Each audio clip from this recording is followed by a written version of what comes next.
നീ ചിലപ്പോൾ ചിന്തിച്ചിട്ടുണ്ടായിരിക്കാം, എൻ്റെ ദൈവമേ, ഞാൻ ജനിച്ചില്ലെങ്കിൽ എൻ്റെ അപ്പനും അമ്മയും ഇത്രയും കരയേണ്ടി വരത്തില്ലായിരുന്നല്ലോ.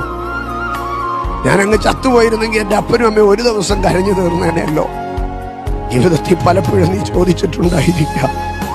പക്ഷെ ഇന്ന് പകലൊരു കാര്യം ഞാൻ നിന്നോട് പറയാം, ദൈവത്തിന്റെ പൈതലേ, എൻ്റെ അപ്പനും അമ്മയും നിന്നെ ചൊല്ലി കരഞ്ഞിട്ടുണ്ടെങ്കിൽ, അവര് നിന്നെ ചൊല്ലി ഒറ്റപ്പെട്ടിട്ടുണ്ടെങ്കിൽ, അവര് നിന്നെ ചൊല്ലി തല താഴ്ത്തിയിട്ടുണ്ടെങ്കിൽ, നിന്നെ കൊണ്ട് ആ കുടുംബത്തിൽ എന്തോ ഒരു പദ്ധതിയുണ്ട് ദൈവത്തിന്. നീ ആ കുടുംബത്തിന്റെ ഒരു മഹത്വമായി മാറും. നീ ആ കുടുംബത്തിന്റെ ഒരനുഗ്രഹമായി മാറും. യെരൂശലേമിനെ ചൊല്ലി ദുഃഖിച്ചവരെ യെരൂശലേമിൽ ആശ്വാസം പ്രാപിക്കും. ഇന്ന് പകൽ പരിശുദ്ധാത്മാവാരോടോ ഭയങ്കര ഇന്റിമേറ്റ് ആയിട്ട് ഇന്റൻസീവായി ഇടപെട്ടുകൊണ്ടിരിക്കുന്നു. Holy spirit, thank you master.